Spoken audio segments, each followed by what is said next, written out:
जय हिंद दोस्तों, स्वागत है आप सभी का आज की एक नई वीडियो में। दोस्तों आज की इस वीडियो में क्लास 11th हिंदी अंतरा बुक के खाना बदोश चैप्टर के क्वेश्चन आंसर लेकर के आ चुका हूं।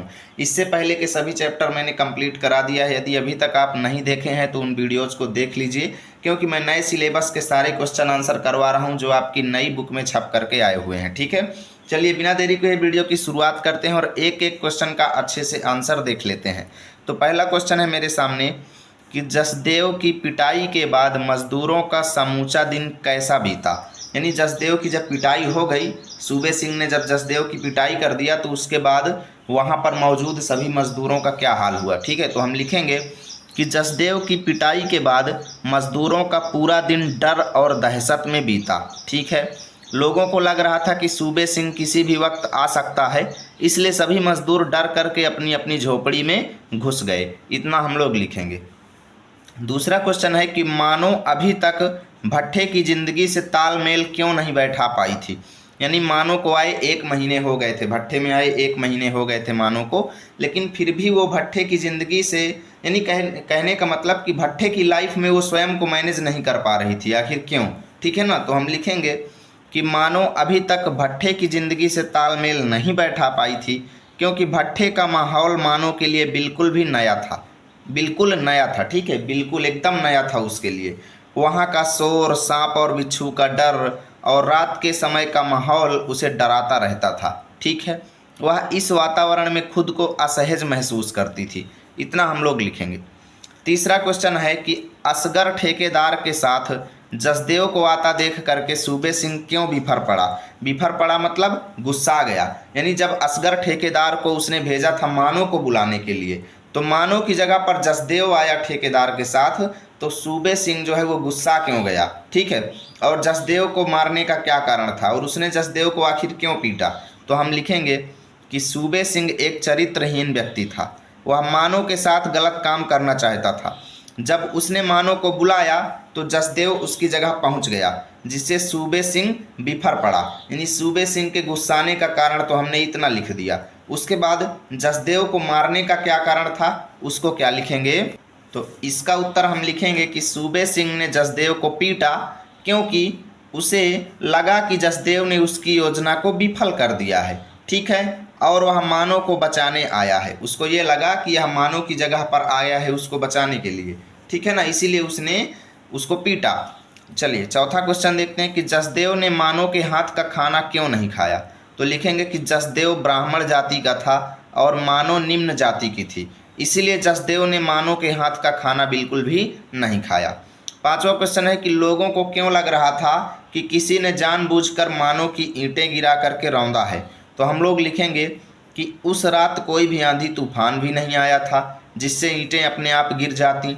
साथ ही कोई जानवर भी ईंटों को तोड़ नहीं सकता है, इसलिए लोगों को लग रहा था कि किसी ने जानबूझकर मानो की ईंटों को गिरा करके रौंदा है। इतना हम लोग लिखेंगे।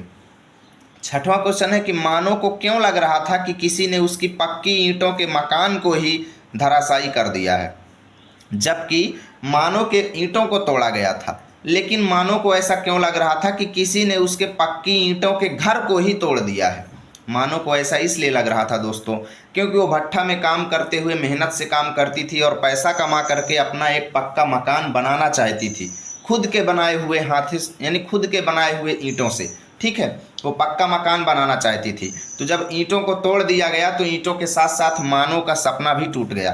तो हम लिखेंगे कि मानो और सुखिया दिन रात मेहनत करके ईंटें पाथते थे ताकि पक्का घर बना सकें, परंतु जब किसी ने उनकी ईंटों को रौंदवाया तो मानो को लगा कि उसका घर बनाने का सपना टूट गया है, इसलिए उसे ऐसा महसूस हुआ कि किसी ने उसकी ईंटों को नहीं बल्कि ईंटों से बने मकान को ही धराशायी कर दिया है। इतना हम लोग लिखेंगे।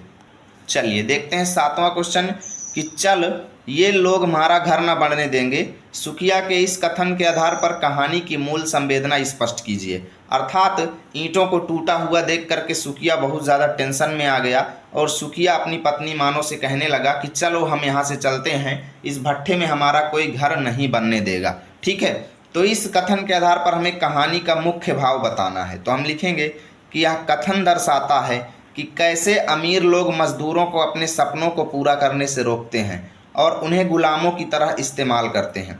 सुकिया का यह वाक्य दर्शाता है कि मजदूरों को अपने जीवन को अपनी शर्तों पर जीने का अधिकार नहीं है, ठीक है, और उन्हें हमेशा शोषित और उत्पीड़ित किया जाता है।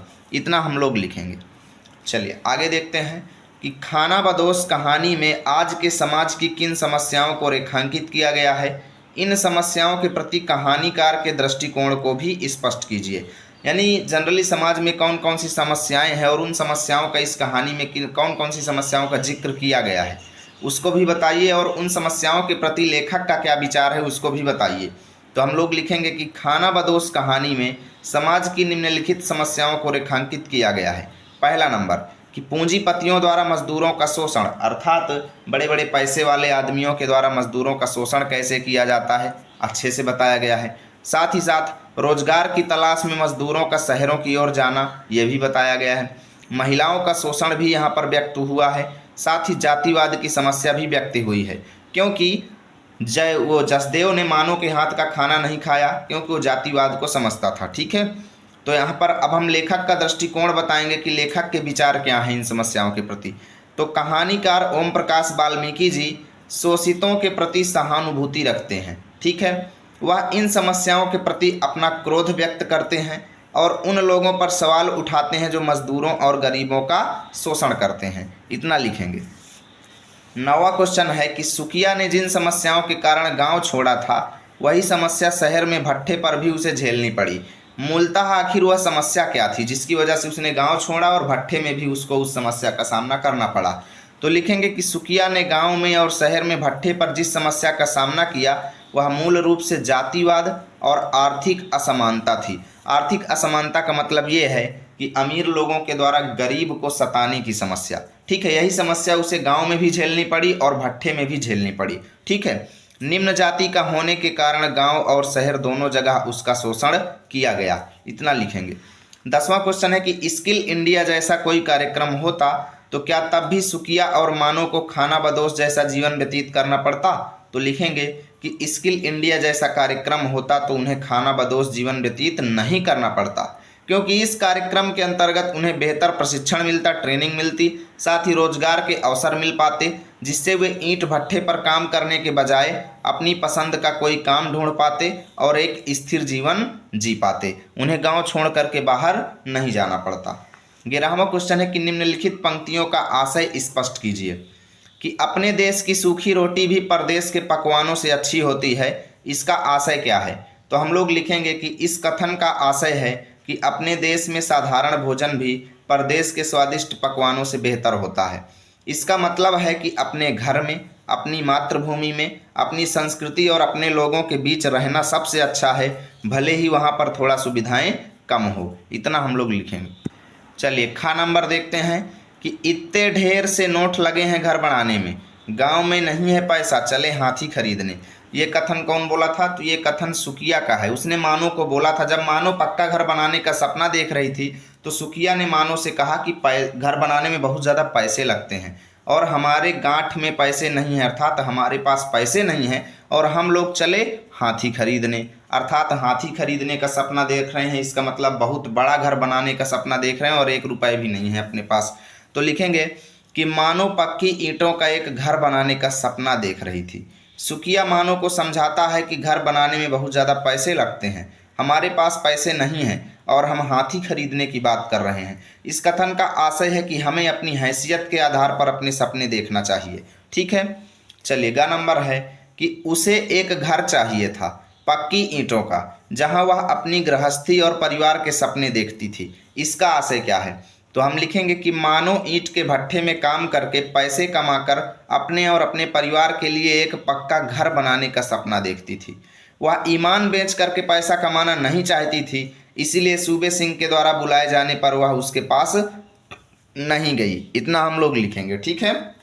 यहाँ से चैप्टर खत्म हुआ। यदि वीडियो अच्छा लगा है तो लाइक कीजिए और इसका PDF चाहिए तो इसी वीडियो के डिस्क्रिप्शन में टेलीग्राम चैनल का लिंक दिया गया है, क्लिक करके ज्वाइन कीजिए, या फिर आप टेलीग्राम में जाके लर्न विथ आरपी सर्च भी कर सकते हैं। मिलेंगे आप सभी के साथ अगली वीडियो में, तब तक के लिए जय हिंद जय भारत।